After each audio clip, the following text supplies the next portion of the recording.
Get out! I never want to see you again! Brandon, please, don't do this! Get out! Get out of my house right now!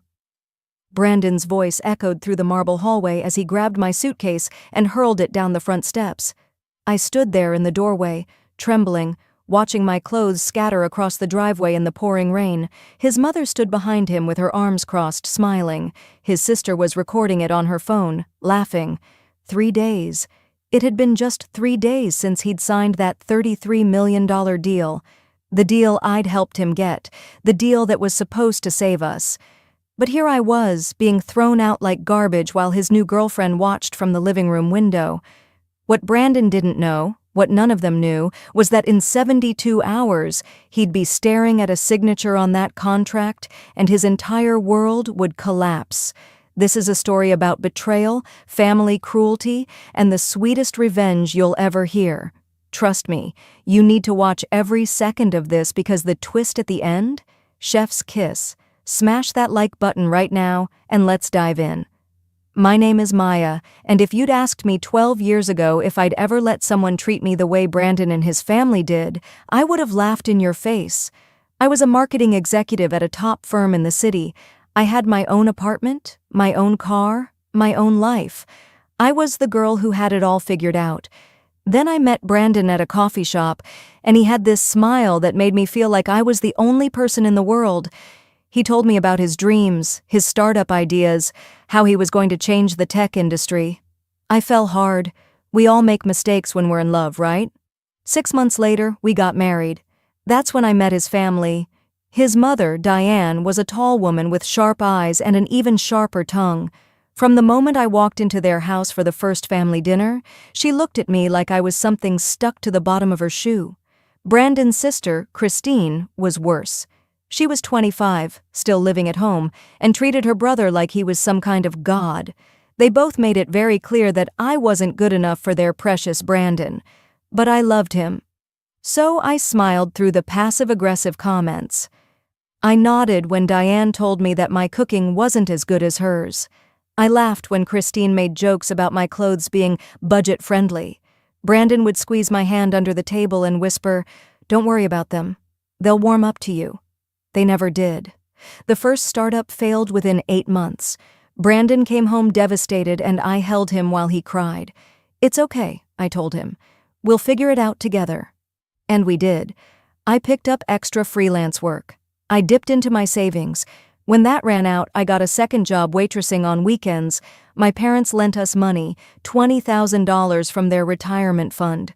Brandon promised we'd pay them back as soon as the next venture took off, but the next venture failed too. And the one after that. 5 businesses in 8 years, and every single one crashed and burned. Each time, I was there to catch him. Each time I sacrificed a little more. I gave up my marketing career because Brandon said he needed me to focus on supporting him full-time. I maxed out 3 credit cards in my name because his credit was already ruined. I borrowed money from everyone I knew, including my Aunt Catherine, who I hadn't spoken to in years because of some old family drama.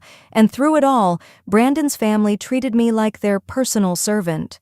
We'd moved into their house after the 3rd business failed because we couldn't afford rent anymore. Diane made sure I knew I was a burden. Every morning I woke up at 5 to make breakfast for everyone. Diane would criticize the eggs. Too runny, too hard, not enough salt, too much salt. Christine would throw her dirty clothes at me and say, "These need to be ironed for tonight. Don't mess them up like last time." Brandon would sit there eating his breakfast, scrolling through his phone, saying nothing. I worked the night shift at a warehouse, came home at 3 in the morning, slept for 2 hours, then started the whole cycle again. I was exhausted all the time. My hair started falling out. I lost so much weight that my clothes hung off me, but I kept telling myself it would all be worth it when Brandon finally succeeded. When he made it big, everything would change. He'd stand up for me, we'd get our own place, we'd start a family. I just had to hold on a little longer. Then came the pregnancy test. 2 pink lines. I stared at it in the bathroom, my hands shaking, and for the first time in years, I felt pure joy. A baby. Our baby. Maybe this was the fresh start we needed. I told Brandon that night, pulling him aside after dinner. I expected him to be happy, or at least surprised. Instead, he looked annoyed. "Maya, we can't afford a baby right now," he said, running his hand through his hair. "My business needs to succeed first. Can you just wait?" Wait? How do you wait on a pregnancy? But I didn't argue. I never argued with Brandon. 3 weeks later, I had a miscarriage. I was at work when the cramping started. I drove myself to the hospital, called Brandon from the emergency room. He didn't answer. I left a voicemail, my voice breaking as I said, "I lost the baby." He texted back 2 hours later, "Sorry," in a meeting, "home late tonight." When he finally came home at midnight, he gave me an awkward hug and said, "It's probably for the best, we weren't ready anyway." Diane heard about it the next morning and said, "Well, at least you won't have to worry about ruining your figure now." Christine laughed. "That was 2 years ago. I should have left then, I know that now. But I didn't, because I still believed in Brandon. I still believed in us. Then, 8 months ago, Brandon came to me with a new pitch, another tech startup, but this one was different, he swore. This one would work. He just needed a major investor, someone with real money. He'd exhausted every contact he had. Every door had been slammed in his face. He was desperate. That's when I thought of Aunt Catherine. Catherine was my mother's older sister, a brilliant woman who'd made a fortune in venture capital. She and my mother had a falling out years ago over something I never fully understood. Family drama, inheritance issues, the usual stuff that tears families apart. We hadn't spoken to Catherine in over a decade, but I was desperate too. So I called her. She answered on the third ring. "Maya?" Her voice was cautious but not unkind. We talked for 20 minutes. I told her about Brandon's new startup, about how brilliant his ideas were, about how he just needed one real chance. She was quiet for a long moment, then said, "Let me meet you for coffee. Just you and me. Tomorrow." We met at a small cafe across town. I hadn't seen Catherine in years, and she looked exactly the same, elegant, put together, with eyes that seemed to see right through you. She ordered us both coffee, then leaned forward and said, "Tell me everything, Maya." And I mean everything. So I did. I told her about the failed businesses, about working 2 jobs, about living with Brandon's family. I tried to keep my voice steady, tried to sound strong, but when she asked, "Are you happy?" I broke down. Right there in that cafe, I cried like I hadn't cried in years. Catherine reached across the table and took my hand. That's when she noticed the bruises on my wrists. They weren't from Brandon hitting me. He never did that. They were from carrying heavy boxes at the warehouse, from scrubbing floors on my hands and knees, from a body that was worked to the bone. "Maya," she said quietly, "when was the last time someone took care of you?" I couldn't answer. I couldn't even remember. She agreed to look at Brandon's pitch. 2 weeks later, she invited Brandon and his family to her office. I wasn't included in the meeting. Diane said it would be more professional without me there. So I waited at home, cleaning the kitchen, praying this would work. When they came back, Brandon was glowing. "She said yes," he shouted, picking me up and spinning me around. $33 million, Maya, we're rich, we made it. His family was celebrating, popping champagne, hugging each other. I stood in the corner of the room, smiling, feeling this overwhelming sense of relief. Finally, it was all worth it. The contracts were drawn up within a week. Catherine's lawyers were thorough. There were stacks and stacks of papers. Brandon barely glanced at them. He was too excited, too eager to sign and get his money. Just standard legal stuff, the lawyer said. Brandon signed every page, initialing here, dating there, his signature getting sloppier with each document because his hand was cramping. Diane and Christine watched, grinning like they'd won the lottery. In a way, they thought they had. The money hit Brandon's account the next day. $33 million. I watched him check his phone, his eyes going wide, his hands shaking. "It's real," he whispered. "It's actually real." That night, the family threw a party. Champagne, expensive takeout, music blasting through the house. I tried to join them in the living room, but Christine waved me away. "We're celebrating," Go clean up the kitchen or something." I did. I stood at the sink, washing dishes, listening to them laugh and toast to Brandon's success, our success, except I wasn't invited to be part of it. The next morning, Brandon was different, cold, distant. He wouldn't look at me during breakfast. When I asked if he wanted to go look at apartments, our own place finally, he just shrugged and said, "I'm busy today." He left the house in a new suit I didn't know he'd bought. Diane and Christine exchanged looks across the table. Something was wrong. I could feel it. That afternoon, a woman showed up at the house. She was young, pretty, dressed in expensive clothes. Diane let her in like she'd been expecting her. "Maya," Diane called out. "Come meet Natalie. She's Brandon's business partner." I came down the stairs, wiping my hands on my apron, and froze. Natalie was sitting in the living room in my spot on the couch, sipping tea that Diane had made for her. Diane never made tea for anyone. "Hi," Natalie said, smiling at me. "You must be Maya. I've heard so much about you." The way she said it made my skin crawl. Christine was there too, sitting next to Natalie, giggling about something. They all looked so comfortable together, so familiar. "How long have you known Brandon?" I asked, trying to keep my voice steady. Natalie glanced at Christine, then back at me. "About 2 years now. We met at one of Christine's parties." 2 years. Brandon and I had been together for 12 years, married for 10, and this woman had been in his life for 2 of them. And his family knew. They all knew. That night, Brandon came home late. I was sitting in our bedroom. Well, it wasn't really our bedroom anymore since he'd started sleeping in the guest room 3 months ago, claiming he needed space to focus on work. I confronted him. "Who is Natalie?" He didn't even have the decency to look guilty. "She's my girlfriend," he said flatly. "We've been together for a while now." I felt like the floor had dropped out from under me. "Your girlfriend? Brandon, we're married." He shrugged. "Not for much longer."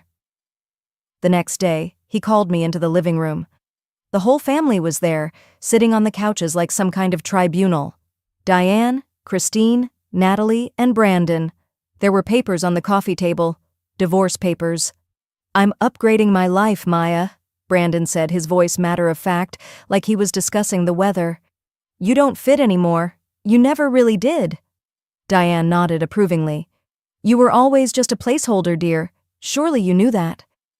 Christine leaned forward, grinning. "Did you honestly think you were good enough for my brother? Look at you. You're pathetic." They were all staring at me, waiting for me to cry, to beg, to fall apart.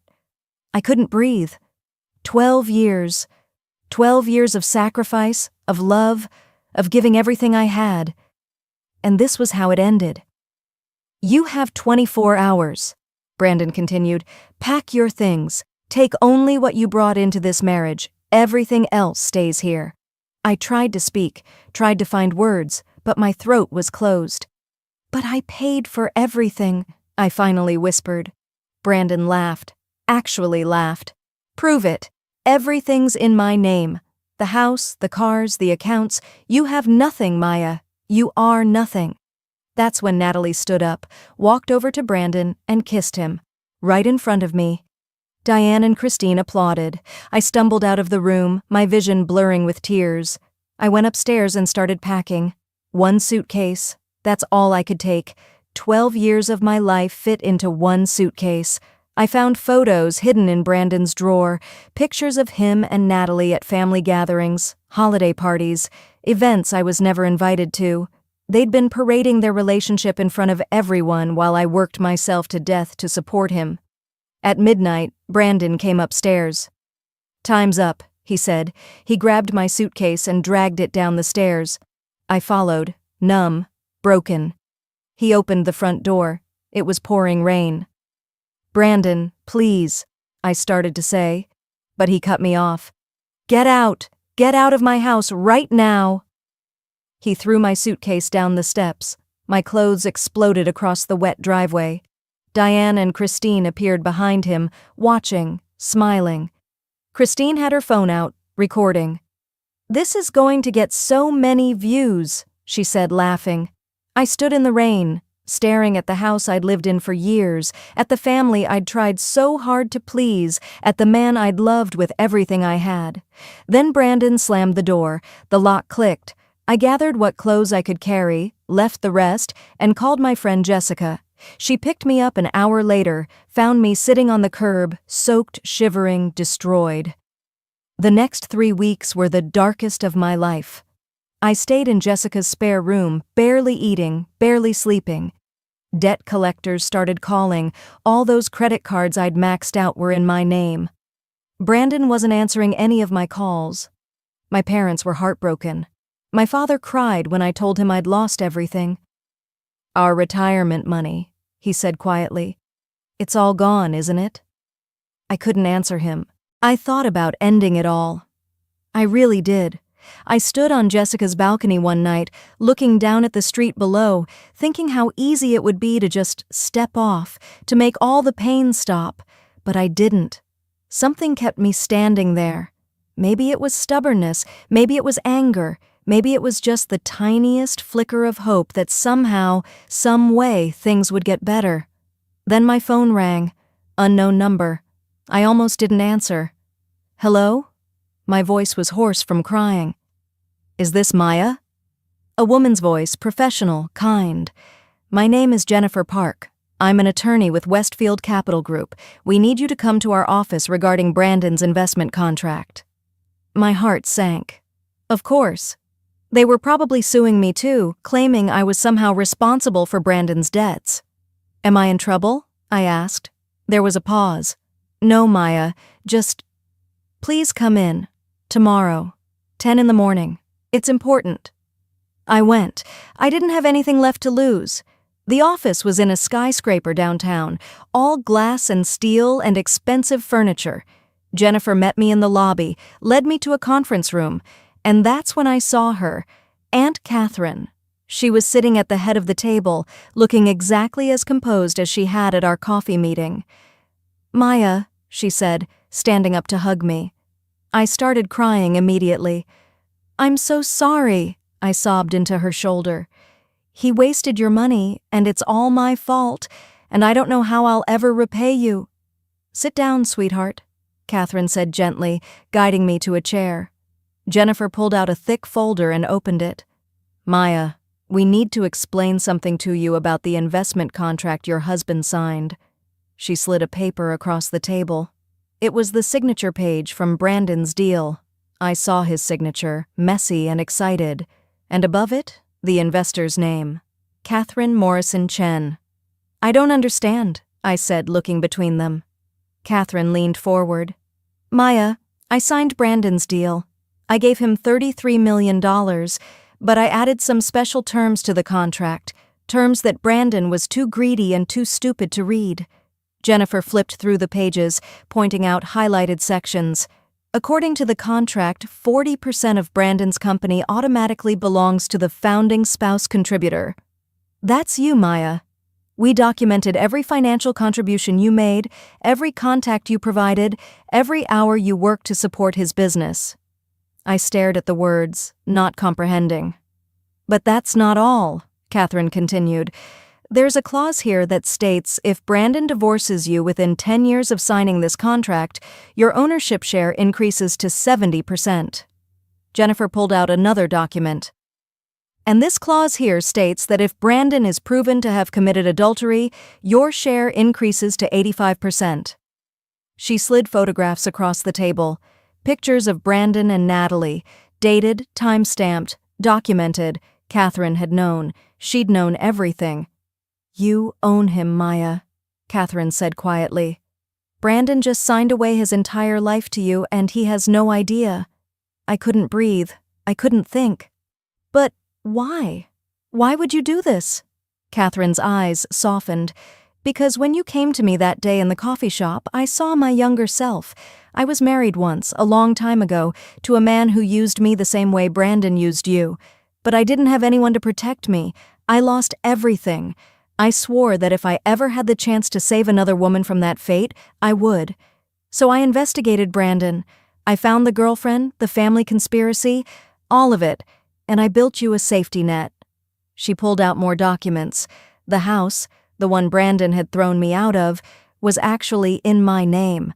I'd signed the original mortgage years ago, back when Brandon's credit was too damaged to qualify. Catherine had made sure that was documented. The cars, registered in my name. Every asset Brandon thought he owned was legally mine. "He threw you out of your own house, Maya," Jennifer said. "He's been living in your car, spending your money, and he doesn't even know it." I sat there, stunned, as they explained everything. The contract was airtight. Brandon had signed it without reading a single clause, too eager to get his hands on the money. His own lawyers hadn't caught the provisions because Catherine's legal team was that good. In his greed and his cruelty, Brandon had given me everything.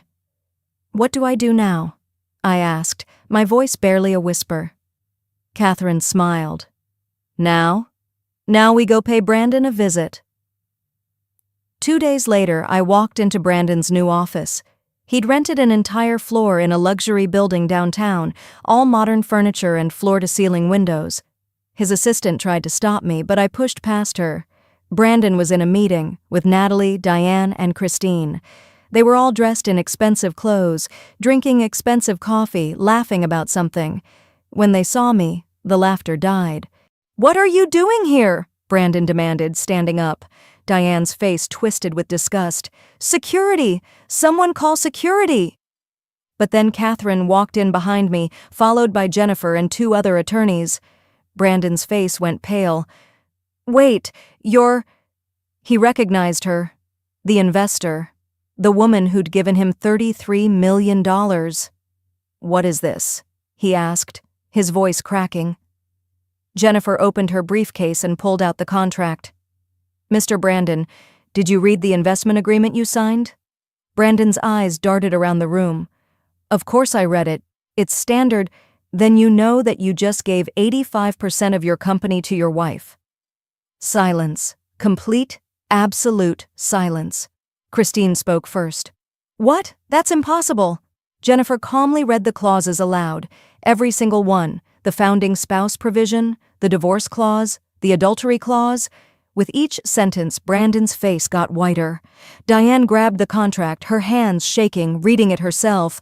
"You idiot!" she screamed at Brandon. "You signed this? You didn't even read it?" Natalie looked at Maya, then at Brandon, then at the door. "So wait, he doesn't actually have any money?" Brandon tried to speak, tried to explain, but the words wouldn't come. Catherine stepped forward. "The house Brandon threw you out of? That's Maya's house. The car he's been driving? Maya's car. The bank account he's been spending from? Maya set that up. Everything you think you own, Brandon, belongs to her. And thanks to your infidelity and your cruelty, she now owns 85% of your company, too." Diane turned on Brandon, screaming. Christine was yelling. Natalie quietly picked up her purse and walked out. The family chaos was beautiful, but I didn't stay to watch. I looked at Brandon one last time. "You have 24 hours to get out of my house," I said calmly. "Take only what you brought into this marriage, which, if I remember correctly, was nothing." I turned and walked out, Catherine's arm around my shoulders. That was 6 months ago. I sold the company for $50 million, paid my parents back with interest, started my own venture capital firm that invests specifically in women-owned businesses. I bought a beautiful house in the hills, adopted a daughter named Sophie, and met someone new, a kind, gentle man who treats me like I'm precious. Brandon? Last I heard, he's working at an electronics store, living in a studio apartment. Diane cleans houses now. Christine works at a call center and posts bitter rants on social media. They all blame each other for what happened. I ran into Brandon once at a grocery store. He was in the frozen food aisle, looking thin and tired. He saw me, and for a moment, our eyes met. I thought he might apologize, might say something, anything. Instead, he just turned and walked away. Good. He should walk away. He should spend the rest of his life walking away from the life he threw away. Aunt Catherine was right. She didn't give me revenge. She gave me what was always mine, my worth, my value, my power. Brandon thought he was throwing out garbage, but what he really did was set me free. Sometimes the people who betray you give you the greatest gift, Freedom. Brandon thought he was throwing away trash. Instead, he threw away the only person who ever truly loved him, and in his greed, he signed away his entire future without even knowing it. Karma isn't always instant, but when it comes, it's perfect. If this story hit you hard, slam that like button. Subscribe because I've got more stories that'll make you believe in justice. And comment below, what would you have done in Maya's place? Would you have taken the money or walked away? I'll see you in the next one. Remember, never underestimate the quiet ones. They might just own everything you think is yours.